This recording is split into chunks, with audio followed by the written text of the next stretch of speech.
അപ്പോൾ അതേ നല്ല tasty cooker biryani Sunday special ഞാൻ ഉണ്ടാക്കിയിട്ടുണ്ട്. അപ്പോൾ എങ്ങനെയാണ് ഉണ്ടാക്കിയെന്നുള്ളത് കാണിച്ചു തരാം. അപ്പോൾ നമുക്ക് റെസിപ്പിയിലോട്ട് കടക്കാം. കുക്കർ ബിരിയാണിയുടെ റെസിപ്പി നോക്കിയാലോ, എന്തൊക്കെയാണ് വേണ്ടതെന്ന്. ഫസ്റ്റ് വേണ്ടത് ചിക്കന് നാടൻ ചിക്കൻ ആണെങ്കിൽ കുറച്ചും കൂടി ടേസ്റ്റ് ആയിരിക്കും കേട്ടോ. ഇതിപ്പം ബ്രോയിലർ ചിക്കനാണ്. ലെഗോൺ ചിക്കനോ നാടൻ ചിക്കനോ എടുക്കാം. അപ്പം ലെഗോൺ ചിക്കനും നാടൻ ചിക്കനും വില അധികം വേവ് അല്പം കൂടുതലായിരിക്കും. അപ്പോൾ അതനുസരിച്ചിട്ട് കുക്കറിൻ്റെ പ്രഷർ കൂട്ടിയും കുറച്ചുമൊക്കെ കൊടുക്കാം. അതായത് വിസിലിൻ്റെ എണ്ണം. ഇപ്പം ഇത് 2 വിസിൽ നമുക്ക് വേവിച്ചെടുക്കാം. അപ്പോൾ അത് ആദ്യമായിട്ട് വേണ്ടതൊരു മാരിനേഷനാണ്. അതിന് വേണ്ടി ചിക്കൻ ഞാൻ നല്ലോണം കഴുകി, ചിലർ ബിരിയാണിക്ക് വലിയ പീസ് ചിക്കൻ എടുക്കും, പക്ഷേ എനിക്ക് ചെറിയ പീസ് ചിക്കനാണ് ഇഷ്ടം. അതുകൊണ്ട് ഞാൻ ചിക്കൻ പീസസ് എല്ലാം ചെറുതാക്കിയിട്ടുണ്ട്. അപ്പോൾ ഇത് നമ്മൾ മാരിനേറ്റ് ചെയ്യാനുള്ള പാത്രത്തിലോട്ട് ആക്കി വെക്കുക.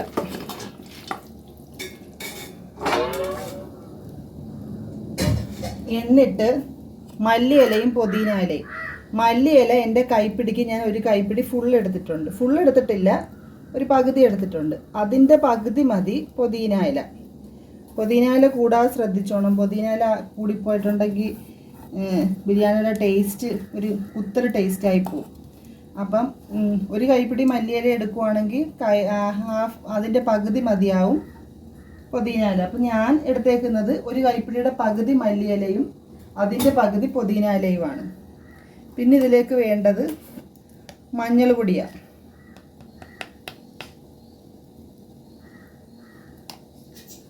മഞ്ഞൾപ്പൊടി വേണം. മഞ്ഞൾപ്പൊടി ഒരു 1/2 ടീസ്പൂൺ ഇട്ടിട്ടുണ്ട്. പിന്നെ വേണ്ടത് ഗരം മസാല. ഗരം മസാലപ്പൊടി 1 ടീസ്പൂൺ എടുത്തിട്ടുണ്ട്. അപ്പോൾ ഞാൻ ചിക്കൻ മസാലയും കൂടി ചേർക്കുന്നുണ്ട് ഇതിനകത്ത് കേട്ടോ. ചിക്കൻ മസാല ഓപ്ഷണലാണ്, വേണമെന്നില്ല. ചിക്കൻ മസാല കയ്യിലില്ലാത്തവർ പകരം ഒരു 1/2 സ്പൂൺ മുളക് പൊടിയും 1/2 സ്പൂൺ മല്ലിപ്പൊടിയും ചേർത്തിരുന്നാൽ മതി. അപ്പം എനിക്ക് ഇച്ചിരി ഫ്ലേവറൊക്കെ അധികം വേണ്ടത് കൊണ്ട് ഞാൻ ചിക്കൻ മസാല ചേർത്തന്നേ ഉള്ളൂ. ഇനിയിപ്പോൾ ഈ മുളക് പൊടിയും മല്ലിപ്പൊടിയും ചേർക്കാൻ താല്പര്യമില്ലാത്തവർ അതും ചേർക്കണ്ട. ഈ മഞ്ഞൾപ്പൊടിയും പിന്നെ ഗരം മസാലപ്പൊടിയും മാത്രം മതി. അപ്പോൾ അത്രയും ചേർത്തിട്ടുണ്ട്. ഇനി അതിലേക്ക് വേണ്ടത് ഉപ്പാണ്. ഉപ്പും ചിക്കൻ ആവശ്യത്തിനുള്ള ഉപ്പ് ചേർത്ത് കൊടുക്കുക.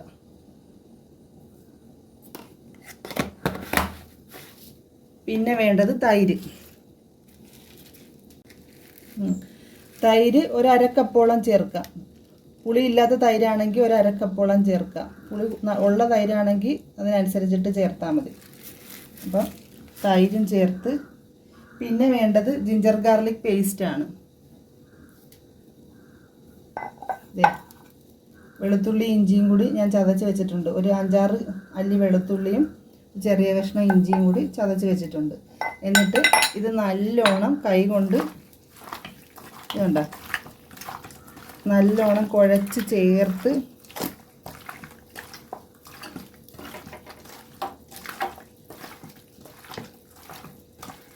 ഒരു 10-20 മിനിറ്റ് ഇതൊന്ന് റെസ്റ്റ് ചെയ്യാൻ വെക്കണം. എന്നിട്ടാണ് ബാക്കി പരിപാടി. ചട്ടി ഞാൻ അടുപ്പിൽ ചൂടാകാൻ വെച്ചിട്ടുണ്ട്. അപ്പം നമുക്കിനി വേണ്ട സാധനങ്ങൾ എന്തൊക്കെയാണെന്ന് നോക്കാം. സവാള, ഒരു മീഡിയം സൈസ് സവാള ഞാൻ 5 എണ്ണം തൊലി കളഞ്ഞ് ദൂരെ നീളത്തിൽ കനം കുറച്ച് അരിഞ്ഞ് വെച്ചിട്ടുണ്ട്. പിന്നെ തക്കാളിയും ഒരു മീഡിയം സൈസ് തക്കാളി 4 എണ്ണം എടുത്തിട്ടുണ്ട്. പിന്നെ പച്ചമുളക് ഒരു 6 പച്ചമുളക് നെടുകെ പിളർന്നിട്ട് 2ആക്കി വെച്ചിട്ടുണ്ട്. പിന്നെ ഒരു കുടം വെളുത്തുള്ളി ചതച്ചതും ഒരു ചെറിയ പീസ്, ഈ ഒരു 2 ഇഞ്ച് വലിപ്പത്തിലുള്ള ഒരു പീസ് ഇഞ്ചി കൂടെ ഒരുമിച്ച് വെച്ച് ചതച്ചതുണ്ട്. പിന്നെ കുറച്ച് കാഷ്യൂ നട്ട് എടുത്ത് വെച്ചിട്ടുണ്ട്. പിന്നെ മല്ലിയില, പുതിന ഇല. ഈ പുതിന ഇലയും ഈ പച്ചമുളകും നമ്മുടെ ടെറസ് ഗാർഡനിൽ ഉണ്ടായതാണ്. പിന്നെ അപ്പോൾ അതെ, നമ്മുടെ ചീനച്ചട്ടി ചൂടായിട്ടുണ്ട്. നമുക്കിതിലേക്ക് കുറച്ച് വെളിച്ചെണ്ണ ഒഴിച്ചു കൊടുക്കാം.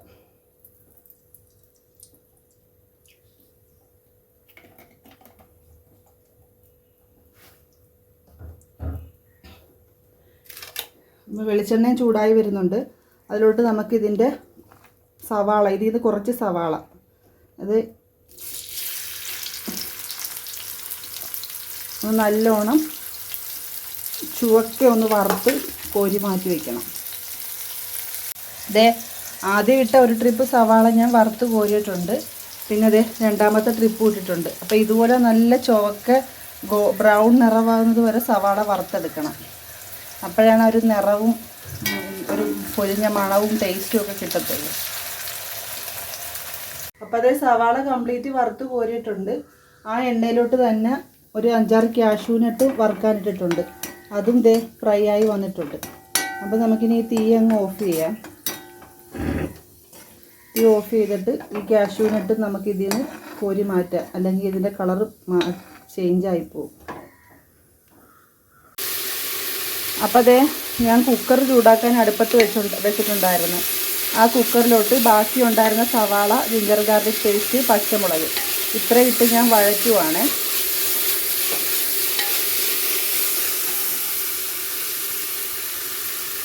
ഈ കുക്കറിൽ നമ്മൾ പിന്നെ സവാളയും വെളുത്തുള്ളിയും ഇഞ്ചിയും പച്ചമുളകും ഒക്കെ വഴറ്റുമ്പോഴുണ്ടല്ലോ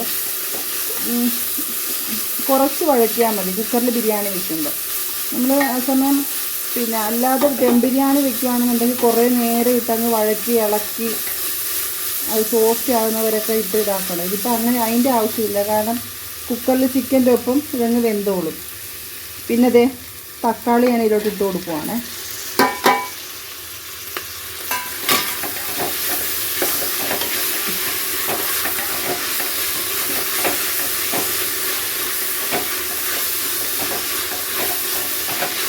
തക്കാളി ഇട്ട് കൊടുക്കുക. ഈ സമയത്ത് മസാല അധികം, ചിലർക്ക് മസാല കൂടുതൽ വേണ്ടി വരും.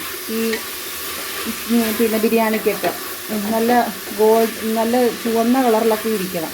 അങ്ങനെയുള്ളവർക്കാണെങ്കിൽ വേണമെന്നുണ്ടെങ്കിൽ 1 സ്പൂൺ മല്ലിപ്പൊടി, മസാലപ്പൊടി, മഞ്ഞൾപ്പൊടിയൊക്കെ ചേർത്ത് കൊടുക്കുക. ഇപ്പം ഞാൻ അതൊന്നും ചേർക്കുന്നില്ല. നമ്മൾ ചിക്കൻ്റെ അകത്ത് മാറിനേറ്റ് ചെയ്ത് ആ മസാല തന്നെയാണ് ഞാനിത് വേവിച്ചെടുക്കുന്നത്. അങ്ങനെ മാരിനേറ്റ് ചെയ്ത് വെച്ചിരുന്ന ചിക്കൻ ഞാനിതിലേക്ക് ഇട്ട് കൊടുക്കുവാണ്.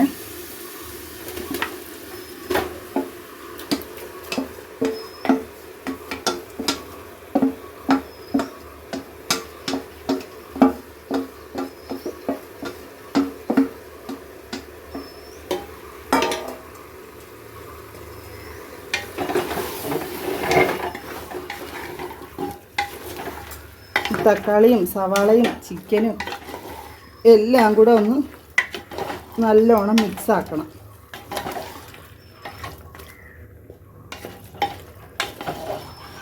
ഉപ്പ് നോക്കണം ഈ സമയത്ത്. ചിക്കന് ആവശ്യത്തിനുള്ള ഉപ്പില്ലെന്നുണ്ടെങ്കിൽ ഒരല്പം ഉപ്പും കൂടി ചേർത്ത് കൊടുക്കണം. ചിക്കനും മസാലയും എല്ലാം കൂടെ നല്ലോണം മിക്സ് ആക്കിയിട്ട് നമ്മൾ കുക്കറിൻ്റെ അടപ്പിട്ട് അടച്ച് വയ്ക്കുക. 1 വിസിൽ വരുത്തണം. 1 വിസിൽ മതി. ആ 1 വിസിൽ കൊണ്ട് ചിക്കൻ വെന്ത് കിട്ടും. അപ്പോൾ ചിക്കൻ വേകുന്ന നേരത്തിൽ നമുക്ക് കുറച്ച് വെള്ളം തിളപ്പിക്കാൻ വെക്കണം. അപ്പോൾ അതേ കുക്കർ 1 വിസിൽ വന്നപ്പോൾ ഞാൻ ഓഫ് ചെയ്തിട്ടുണ്ട്. പിന്നെ നമുക്ക് പിന്നെ ചോറിന് ആവശ്യമുള്ള വെള്ളം തിളപ്പിക്കാൻ വെക്കാം. ഇതേണ്ട വെള്ളം തിളപ്പിക്കാൻ വെച്ച്. അപ്പം ഇതേ ചോറ് വയ്ക്കാനുള്ള അരി ഞാനിവിടെ കഴുകി ഊറ്റി വെച്ചിട്ടുണ്ട്. ചെറിയ ടൈപ്പ് അരിയാണ്. ജീരകശാല റൈസോ അല്ലെങ്കിൽ ചെറിയ ടൈപ്പ് അരി, അതുപോലെ ചെറിയ അരി ആയാലും മതി. ഇനി ലോങ് റൈസ് ഇഷ്ടമുള്ളവർക്ക് ബസ്മതി അരിയോ അങ്ങനെ എന്തെങ്കിലും വാങ്ങിക്കാം. നമുക്കിവിടെ കൂടുതലും ചെറിയ അരി വെച്ച് ബിരിയാണി വയ്ക്കാനാണ് ഇഷ്ടം. അങ്ങനത്തെ ബിരിയാണിയാണ് ഇഷ്ടം. അതുകൊണ്ട് നമ്മൾ അങ്ങനെ ചെറിയ അരിയാണ് വാങ്ങിച്ചേക്കുന്നത്. അപ്പോൾ ദേ ഈ ഗ്ലാസ്സിന് 3 ഗ്ലാസ് അരിയുണ്ട്. ഇത് കഴുകി ഊറ്റി വെച്ചേക്കുന്നത്. അപ്പോൾ വെള്ളം എടുത്തതും ഈ ഗ്ലാസ്സിന് 3 ഗ്ലാസ് വെള്ളം തന്നെയാണ്. അപ്പോൾ ഇനി വെള്ളം ഞാനിവിടെ തിളപ്പിക്കാൻ വെച്ചിട്ടുണ്ട്. ഇനി നമുക്ക് ചോറിന് ആവശ്യമുള്ള ഉപ്പിട്ട് കൊടുക്കാം.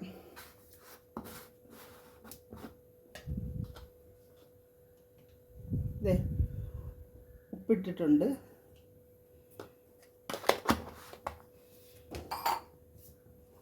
ഉപ്പിട്ടിട്ടൊന്ന് ഇളക്കി കൊടുക്കണേ. ഇളക്കി ഈ വെള്ളത്തിൻ്റെ ടേസ്റ്റ്, ഉപ്പ് ടേസ്റ്റ് നോക്കണം. ടേസ്റ്റ് മുമ്പേ നിൽക്കണം. അപ്പോഴാണ് ചോറിന് പാകമായിട്ടുള്ള കണക്കാകത്തുള്ളൂ. അപ്പോൾ ഉപ്പ് മുമ്പേ നിൽക്കുക. ഇനിയിപ്പം ഈ ഉപ്പ് മതിയാവും. ഇനി നമുക്ക് ഉപ്പിട്ട് കൊടുക്കണ്ട. ഇപ്പോൾ വെള്ളം തിളക്കട്ടെ. തിളച്ച് കഴിഞ്ഞ് ബാക്കി കാണിച്ചു തരാം. അപ്പോൾ അതേ നമ്മുടെ തിളപ്പിക്കാൻ വെച്ച വെള്ളം തിളച്ച് വരുന്നുണ്ട് കേട്ടോ. അപ്പോൾ ആ സമയത്ത് നമുക്ക് കുക്കർ തുറക്കാം.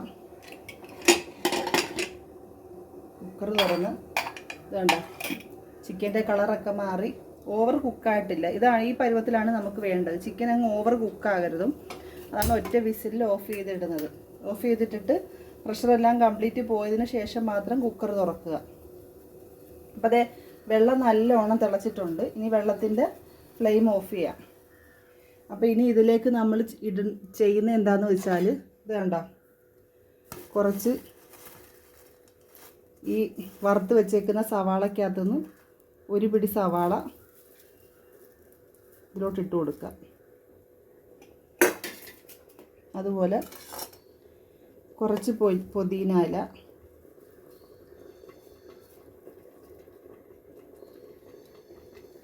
കുറച്ച് മല്ലിയില,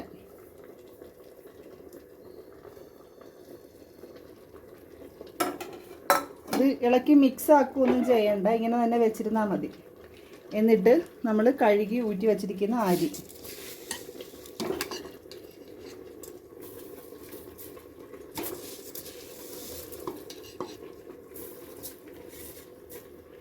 ശ്രദ്ധിക്കേണ്ട കാര്യം എന്താണെന്ന് വെച്ചാൽ മഞ്ഞപ്പൊടിയുടെയും നമ്മൾ ചേർക്കുന്ന പൊടികളുടെ അളവ് കൂടിപ്പോകാതിരിക്കുക. അളവ് കൂടിപ്പോയിട്ടുണ്ടെങ്കിൽ അത് ഇങ്ങനെ ഒരു ഇറച്ചിച്ചോറ് പോലെ നല്ല കളർഫുള്ളായിപ്പോവും, ഭയങ്കര കളറായിപ്പോവും. അപ്പം മസാല കൂടിപ്പോകാതിരിക്കാൻ പ്രത്യേകം ശ്രദ്ധിക്കണം. ഈ ശരിക്കും മഞ്ഞളും ഗരം മസാലയും മാത്രം മതി. ഞാനിപ്പം എനിക്ക് ഇച്ചിരി മസാല ഫ്ലേവർ വേണം, അതുകൊണ്ടാണ് ഇതിനകത്ത് മാരിനേറ്റ് ചെയ്തപ്പം ചിക്കൻ മസാലയും കൂടെ ചേർത്തത്. ഇനിയിപ്പോൾ അധികം മസാല വേണമെന്നുള്ളവർക്ക്, ചിക്കൻ മസാല കയ്യിലില്ലാത്തവർക്കും ആണെങ്കിൽ മുളക് പൊടിയും മല്ലിപ്പൊടിയും ഞാൻ നേരത്തെ പറഞ്ഞ അളവിൽ തന്നെ ചേർത്താൽ മതിയാവും. അപ്പോൾ അതെ അരി കംപ്ലീറ്റ് ഞാൻ ഇട്ട് കൊടുത്തിട്ടുണ്ട്. ഒരു കാരണവശാലും ചിക്കനും ചോറും കൂടി ഇട്ട് ഇളക്കാൻ പാടില്ല. അരി ഇങ്ങനെ നല്ല നിരപ്പാക്കി ഒന്ന് പ്രസ് ചെയ്ത് വെച്ച് കൊടുത്താൽ മാത്രം മതി. എന്നിട്ട് തിളപ്പിച്ച വെള്ളം ഒഴിച്ചു കൊടുക്കുക.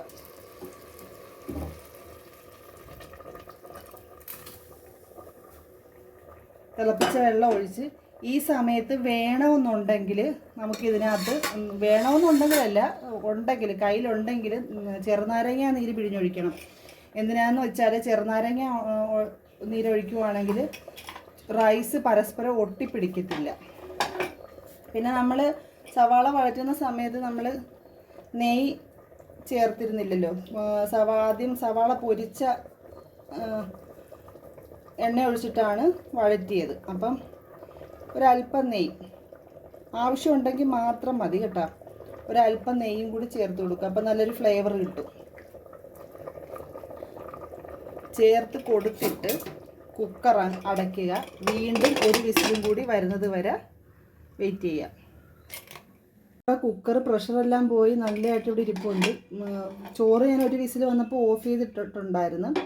ഇപ്പോൾ അതേ പ്രഷറെല്ലാം പോയി ഞാൻ കുക്കർ തുറന്ന് ഇത് കണ്ടോ,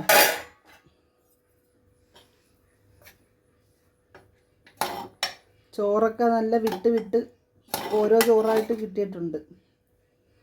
അപ്പോൾ ഇനി ഈ ചോറ് കുറച്ച് മുകളിൽ നിന്ന് മാറ്റിയിട്ട് ഇങ്ങനെ മാറ്റി വെച്ചിട്ട് നമ്മൾ മിച്ചം വെച്ചിരുന്ന ഇതുണ്ടല്ലോ പൊരിച്ച സവാള, ആ സവാള ഇച്ചിരി ഇട്ട് കൊടുക്കുക.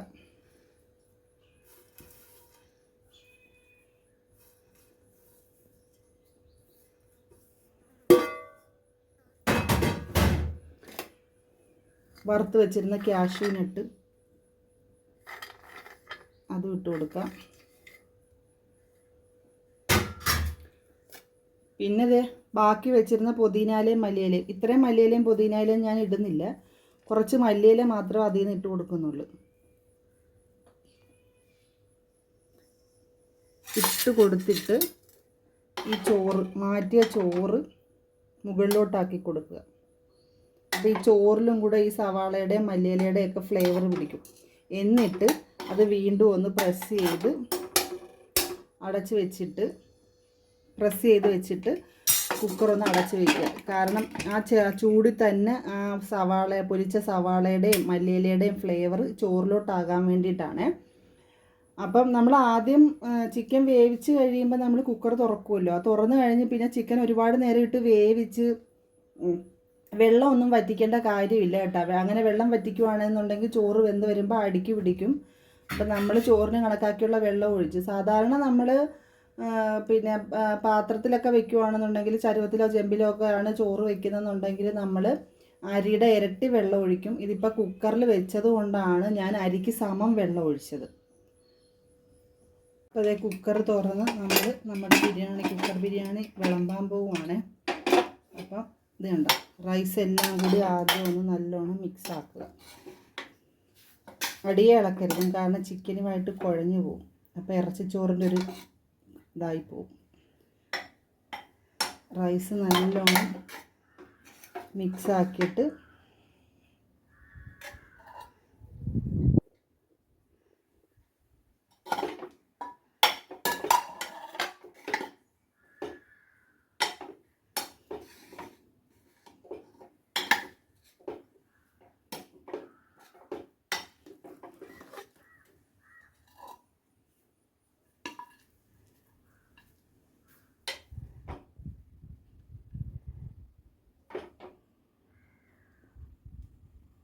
ഇതാണ് നമ്മുടെ കുക്കർ ബിരിയാണി. എല്ലാവരും ട്രൈ ചെയ്ത് നോക്കണം. എന്നിട്ട് അഭിപ്രായം കമൻ്റായിട്ട് പറയണം. Okay, thank you.